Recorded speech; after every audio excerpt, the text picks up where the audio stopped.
Hello friends, this is me sir Gaurav. आगे बढ़ते हैं ह्यूमन रिप्रोडक्शन में ही। तो नेक्स्ट टॉपिक है pregnancy and embryonic development. Pregnancy कैसे होती है, एम्ब्रियोनिक डेवलपमेंट क्या होता है, उसको समझेंगे। जैसा कि आप सभी जानते हैं, कुछ नहीं जानते तो जान लीजिए कि ह्यूमन में जो गेस्टेशन पीरियड होता है, गेस्टेशन पीरियड का मतलब ये होता है कि बच्चा गर्भ में, माँ के गर्भ में कितने महीने में डेवलप होता है, उसी को हम कहते हैं गेस्टेशन पीरियड। ह्यूमंस में देखा गया है वो 9 मंथ का होता है। अलग अलग एनिमल्स में ये अलग अलग होता है। तो देखते हैं प्रेगनेंसी होती कैसे है।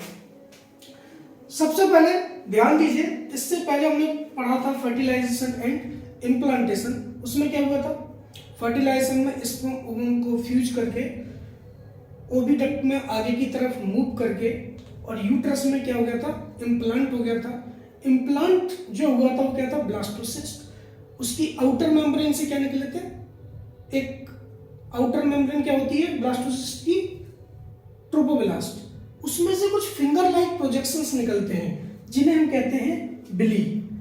और वो बिली और ये जो मैटरनल टिश्यू है यूट्रस के, ये आपस में इंटर डिजिटेड हो जाते हैं, मतलब आपस में बहुत अच्छे से मिक्स हो जाएंगे और एक स्ट्रक्चर फॉर्म कर देते हैं जिसका नाम है प्लेसेंटा। क्या है, प्लेसेंटा। तो मैं साइड में इसका नाम लिखता हूं, प्लेसेंटा। प्रेगनेंसी के दौरान ये बहुत इंपॉर्टेंट स्ट्रक्चर है। प्लेसेंटा के फंक्शन क्या होते हैं ये अभी हम जानेंगे। प्लेसेंटा के काम जो भी होते हैं 1 by 1 मैं अभी बताऊंगा आपको। पहले इसके बारे में सब कुछ समझ लेते हैं। देखिए, after the implantation pregnancy start हो जाता है। प्रेगनेंसी में होता क्या है कि जो स्टेज थी, ये जो बाहर की तरफ ये जो बने हुए थे सेल्स, ये क्या है, trophoblast. These are the cells that is called trophoblast. और जो अंदर की तरफ सेल्स अरेंज हो गई थी उसे हमने क्या बोला था, inner cell mass. Inner cell mass. अब ये जो है ट्रोपोब्लास्ट,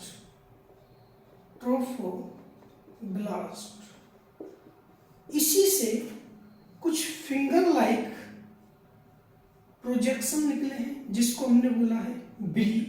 और यही बिली होता क्या है कि ये यूट्रस, जैसे ये ना कैविटी ऑफ यूट्रस, तो चारों तरफ यूट्रस ही है, तो यूट्रस के टिश्यू और इसके ट्रोपोब्लास्ट के फिंगर लाइक कोरोनिक बिलाई, दिस स्ट्रक्चर इज कोरोनिक बिलाई, आपस में मिक्स हो जाते हैं और एक स्ट्रक्चर फॉर्म कर देते हैं, उसका नाम है प्लेसेंटा।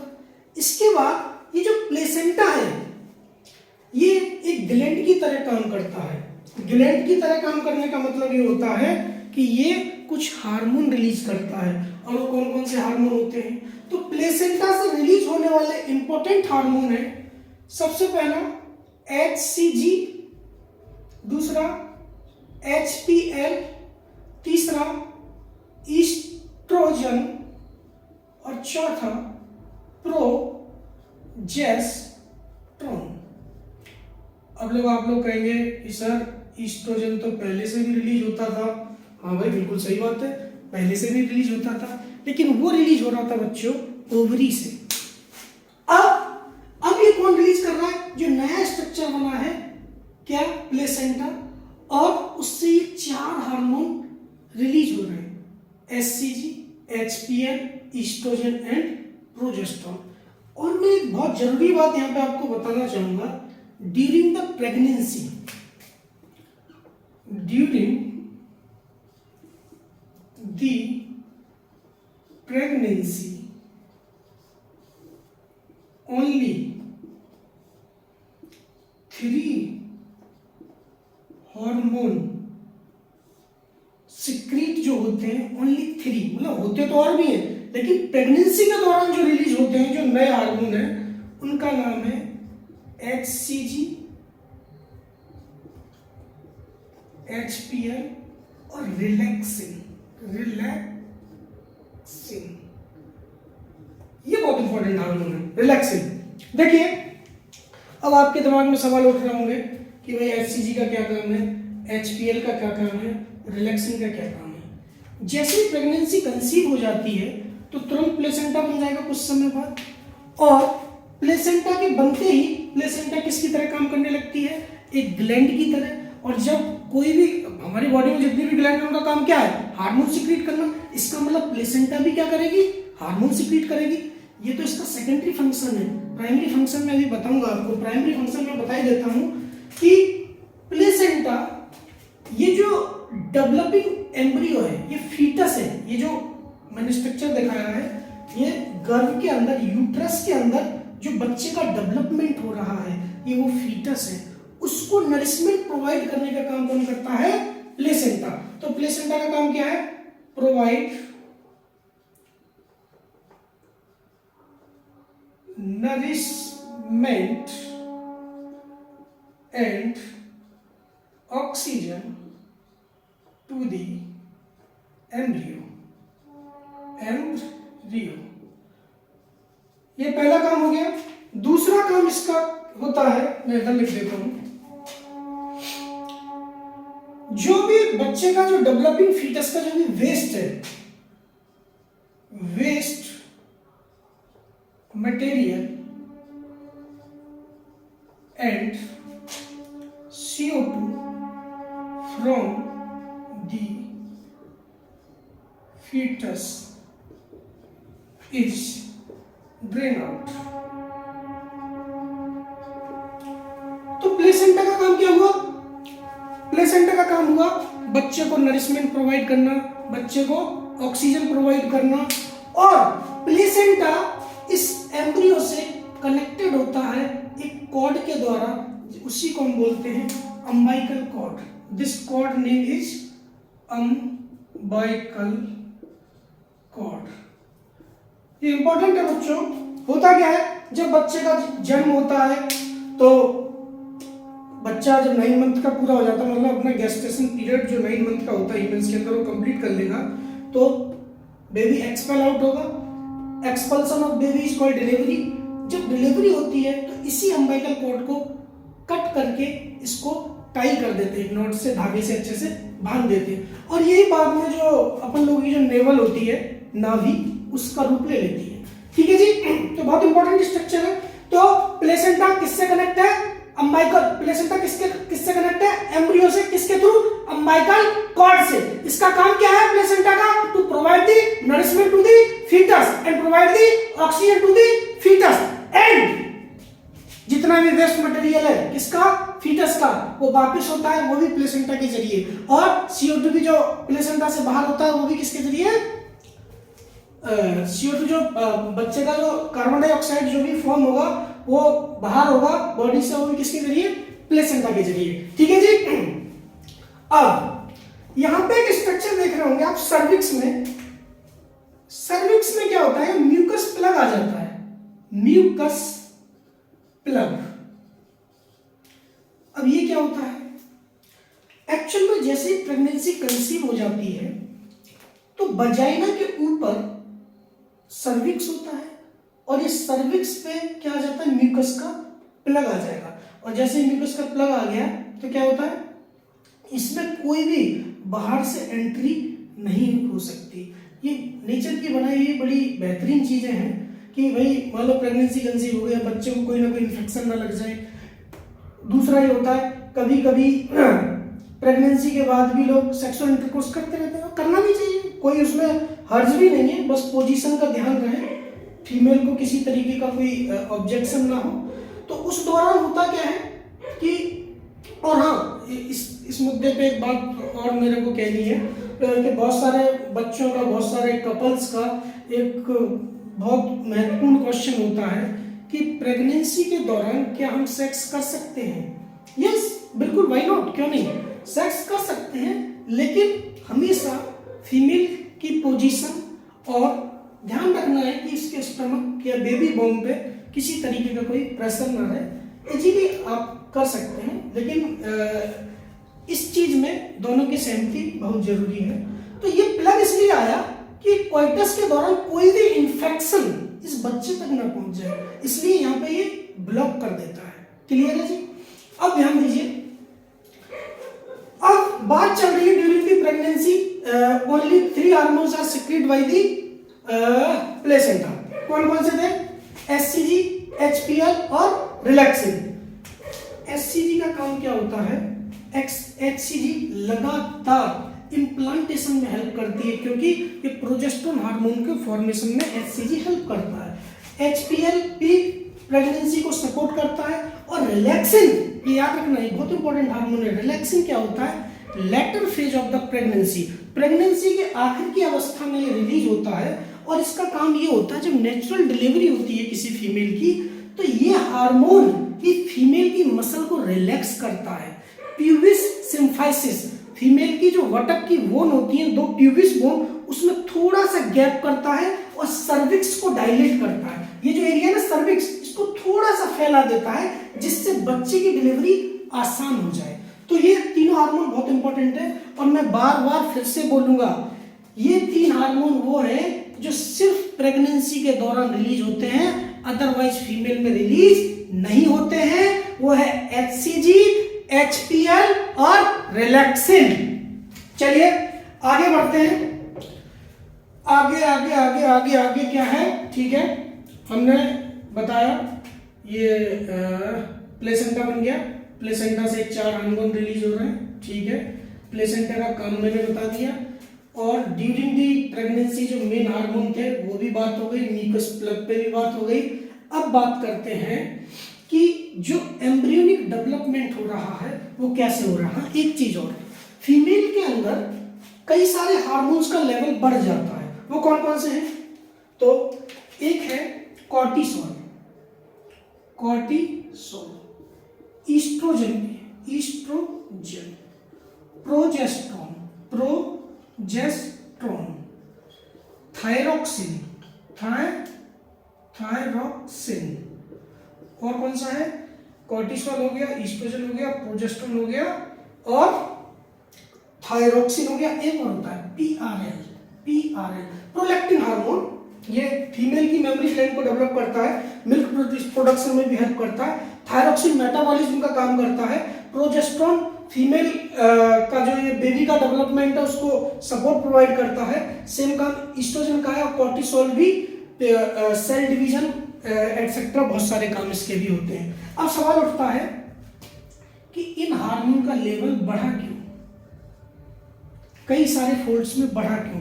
देखो बच्चों, सिंपल सा लॉजिक है, बच्चा गर्भ में पल रहा है तो वो अभी से तो अपने हार्मोन बनाएगा नहीं। अब मदर को 2 काम करने हैं, खुद का डेवलपमेंट तो करना ही करना है, बच्चे का भी करना है, इसीलिए ये हार्मोन फीमेल की बॉडी में प्रेगनेंसी के दौरान बढ़ जाते हैं। इसीलिए हमेशा प्रेगनेंसी के दौरान थायराइड के जो टेस्ट होते हैं फीमेल में वो भी बढ़े हुए आते हैं, T3, T4, TSH and all. ठीक है, इसीलिए बोला जाता है कि फीमेल की डाइट अच्छी रखी जाए प्रेगनेंसी के दौरान, ताकि बच्चे का डेवलपमेंट बढ़िया, क्योंकि बच्चा खुद तो बना नहीं रहा, मदर से ही तो फीड ले रहा है थ्रू द प्लेसेंटा। ठीक है, अब चलिए आगे बात करते हैं। अब सवाल उठता है कि साहब फर्टिलाइजर में इम्प्लांटेशन के बाद प्रेगनेंसी की बात आई, प्रेगनेंसी के दौरान क्या हुआ भाई? प्लेसेंटा का फॉर्मेशन हुआ, प्लेसेंटा के काम जान लिए। अब जो ये इनर सेल मास है, ये बहुत इंपॉर्टेंट पॉइंट है, inner cell mass get differentiated into the 3 germ layer. The inner cell mass of blastocyst वो 3 लेयर में डिवाइड हो जाता है। सबसे पहली लेयर है एक्टोडर्म, दूसरी लेयर कहलाती है मीजोडर्म, और तीसरी लेयर कहलाती है एंडोडर्म। एक्टोडर्म का काम होता है बच्चे के जो एक्सटर्नल स्ट्रक्चर है उनका फॉर्मेशन करना। मीजोडर्म का काम है बच्चे के जो ऑर्गन्स हैं उनका फॉर्मेशन करना।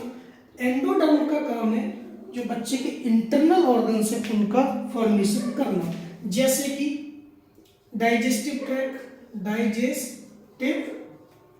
ट्रैक, दूसरा urinary bladder and all. Mesoderm से इंपॉर्टेंट ऑर्गन्स बनते जैसे हार्ट, किडनी। एक्टोडर्म से स्किन बन जाएगा, नर्वस सिस्टम बन जाएगा। These are the organs form. That means एक डिवीजन ऑफ लेबर की तरह काम किया जाता है। यहाँ पे ये इनर सेल मास है, get differentiated into the 3 germ layer, the ectoderm, mesoderm and endoderm. Ectoderm क्या कर रही है भाई, स्किन बना रही है, नर्वस सिस्टम बना रही है। मेसोडर्म क्या कर रही है, इंपॉर्टेंट ऑर्गन्स बना रही है, जैसे हार्ट हो गया, किडनी हो गया, एटसेट्रा। एंडोडर्म क्या कर रही है, सबसे अंदर वाली लाइनिंग, डाइजेस्टिव ट्रैक्ट बना रही है, यूरिनरी ब्लैडर बना रही है, एटसेट्रा एंड ऑल। ठीक है। अब एक्चुअल में जो इनर सेल मास है इसमें कौन सी सेल्स होती है, स्टेम सेल्स होती हैं। कौन सी सेल्स होती हैं, स्टेम सेल्स। और स्टेम सेल्स का काम ही क्या होता है कि एक सेल से पूरा ऑर्गन जनरेट हो जाता है। आजकल आप लोग टेलीविजन पे ऐड भी देखते होंगे या इंटरनेट, यूट्यूब वगैरह वगैरह पे आता रहता है, द स्टेम सेल या प्लेसेंटा स्टोर।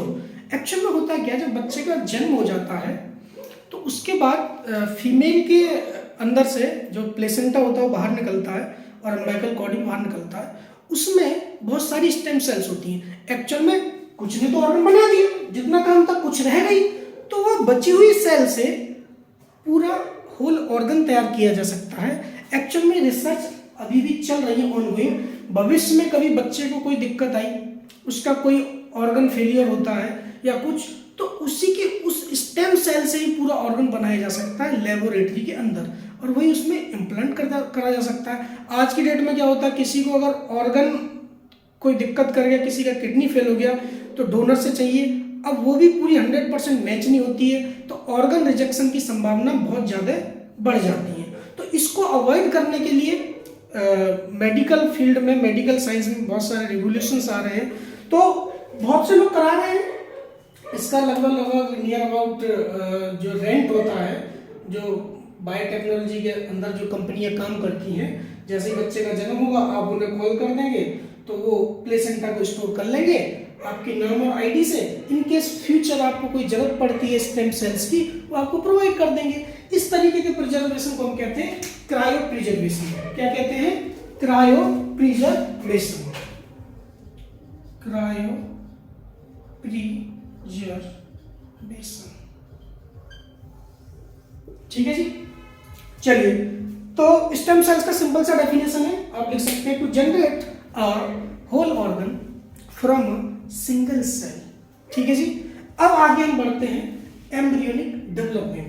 चलिए, ये बात तो हो गई, inner cell mass get differentiated into 3 germ layer. अब एम्ब्रियो का डेवलपमेंट कैसे होता है, तो ध्यान दीजिए, सबसे first week, the end of the first week नहीं, the end of the first month the foetus get heart beat. तो आप बच्चे की हार्ट बीट जब बच्चा 1 महीने का हो जाता है तो बाकायदा आप स्टेथोस्कोप से सुन सकते हैं।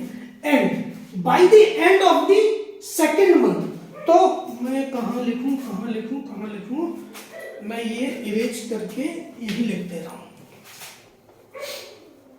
तो ध्यान दीजिए, एम्ब्रियोनिक डेवलपमेंट, एम्ब्रियोनिक डेवलपमेंट कैसे होता है, फर्स्ट मंथ के एंड में हार्ट बीट आएगा, ठीक है। Bye the end of second month बच्चे में लिम्स बोले तो हाथ पैर, एंड डिजिट्स बोले तो उंगलियां, डिजिट्स का फॉर्मेशन स्टार्ट हो जाएगा। Bye the end of the third month बोले तो 12 वीक, बोले तो फर्स्ट ट्राइमेस्टर पहले 3 महीनों को फर्स्ट ट्राइमेस्टर बोलते हैं। इसमें बहुत सारे ऑर्गन डेवलपमेंट हो जाते हैं, ऑर्गन डेवलपमेंट। डेवलप कर जाएंगे। फॉर एग्जाम्पल हाथ पैरों का विकास अच्छे से और हो जाएगा। और सबसे इंपॉर्टेंट चीज एक्सटर्नल जेनाइटेलिया फॉर्म हो जाता है। एक्सटर्नल जेनाइटेलिया फॉर्म होने लगते हैं। एक्सटर्नल जेनाइटेलिया दैट मीन्स जैसे आपने हॉस्पिटल गए होंगे तो जगह जगह हॉस्पिटलों में एक चीज लिखी रहती है कि भ्रूण का लिंग भेद करना कानूनन अपराध है। इसका मतलब ये होता है कि जो एम्ब्रियो अंदर डेवलप कर रहा है उसको देख के कोई डॉक्टर नहीं बताएगा कि ये मेल होगा या फीमेल, क्योंकि तीसरे महीने में एक्सटर्नल जेनेटेलिया दिखने लगते हैं। इसका मतलब तीसरे महीने तक के एम्ब्रियो को देख के डॉक्टर बता सकते हैं कि इसमें जो डेवलपमेंट हो रहा है वो मेल जैसा हो रहा है या फीमेल जैसा हो रहा है। ठीक है जी। By the end of the fifth month, by the fifth month, by the end of the fifth month baby में फर्स्ट टाइम मूवमेंट देखने को मिलेगा। फर्स्ट टाइम मूवमेंट शो करेगा, मूवमेंट। और दूसरा मूवमेंट शो करेगा और बच्चे के सिर पे कुछ हेयर्स भी देखने को मिलेंगे। And by the end of the second trimester, second trimester बोले तो 24 वीक्स, और by the end of the 6 month बच्चे के आईलिड्स का डेवलपमेंट हो जाएगा।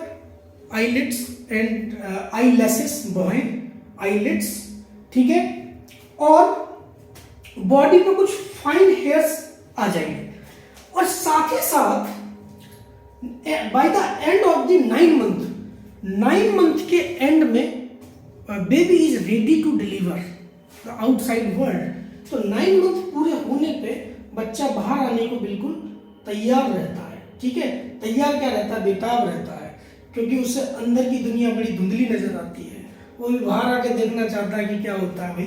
ठीक है, तो मैं छोटा सा क्विक रिकैप देता हूं और अपन का pregnancy and embryonic development is done. इसके बाद एक आखिरी का टॉपिक बचता है, वो मैं कंप्लीट करके आज ही डाल दूंगा। ठीक है, ध्यान दीजिए। प्रेगनेंसी एंड डेवलपमेंट, प्रेगनेंसी कैसे, फर्टिलाइजेशन के बाद क्या हुआ था भैया, फर्टिलाइजेशन के बाद हुआ था इम्प्लांटेशन। इम्प्लांटेशन कैसे हुआ था, फर्टिलाइजेशन हो गया, जायगोट लगातार डिवाइड कर रहा था और मूव कर रहा था किधर की तरफ, यूट्रस की तरफ। और कौन सी स्टेज इम्प्लांट कर रही थी, ब्लास्टोसिस। ठीक है, इम्प्लांटेशन के बाद क्या हुआ, इम्प्लांटेशन के बाद हुआ प्रेगनेंसी। प्रेगनेंसी में क्या हुआ भैया, इसकी जो ये ट्रोपोब्लास्ट की जो आउटर लेयर थी, इससे क्या निकला, कोरोनिक बिलाई, और यूट्रस से क्या निकला, यूट्रस से यूटेराइन टिश्यू, दोनों आपस में मिल गए और एक स्ट्रक्चर फॉर्म कर दिया, प्लेसेंटा। और प्लेसेंटा क्या करता है, किससे जुड़ गया, फीटस से, किसके जरिए, अम्बाइकल कॉर्ड के जरिए। प्लेसेंटा का काम मैंने बता दिया, ये नरिशमेंट प्रोवाइड करता है। ठीक है, दूसरा प्लेसेंटा दूसरा क्या काम करता है, नरिशमेंट प्रोवाइड करा, जो भी वेस्ट मटेरियल फीटस का वो भी बाहर निकालता है। ठीक है, उसके बाद हमने बताया था जो प्लेसेंटा वो कौन से हार्मोन रिलीज करता है, ये 4, एचसीजी, एचपीएल, ईस्ट्रोजन, प्रोजेस्टेरोन, सारे काम मैंने बता दिए इसके। ठीक है, दूसरा during the pregnancy only 3 hormone जो निकलते हैं वो ये हैं, एचसीजी, एचपीएल और रिलैक्सिन। और रिलैक्सिन बहुत इंपॉर्टेंट हार्मोन होता है नेचुरल डिलीवरी के लिए। ठीक है जी, इसके बाद हमने बात करी एम्ब्रियोनिक डेवलपमेंट पे, तो हमने बताया था जो इनर सेल मास होता है 3 लेयरों में, 3 लेयर्स में क्या हो जाता है, डिफरेंशिएट हो जाता है, एक्टोडर्म, मेसोडर्म, एंडोडर्म। और ये तीनों लेयर अपना अपना काम करती है, अलग अलग ऑर्गन बनाती है। मैंने बताया था कि पहले महीने बच्चे में क्या देखने को मिलेगा, हार्ट बीट। दूसरे महीने बच्चे में क्या डेवलप हो जाते हैं, बच्चे में डिजिट्स एंड लिम्ब। और तीसरे महीने में क्या हो जाता है, ऑर्गन डेवलपमेंट हो जाते हैं, मेनली एक्सटर्नल जेनिटेलिया। ठीक है, और by the end of the 5th month, 5वें महीने के एंड में क्या हो जाता है, 5वें महीने के एंड में बच्चे में पहली बार मूवमेंट देखने को मिलेगा। ठीक है जी, और बच्चे के सर पे थोड़े से बाल देखने को मिलेंगे। और by the end of the 6 month बच्चे के पूरी बॉडी पे फाइन हेयर्स मिलेंगे, आई लैशेस देखने को मिलेंगे, आई ब्रोज देखने को मिलेंगी। ठीक है, and by the end of the 9 month baby is ready to deliver. ठीक है, तो ये हमारा टॉपिक खत्म होता है। इसके आगे हम बात करेंगे किस पे, it the last topic of the human reproduction that is lactation and parturition. Sorry उल्टा कर दिया, पार्चुरेशन एंड लैक्टेशन।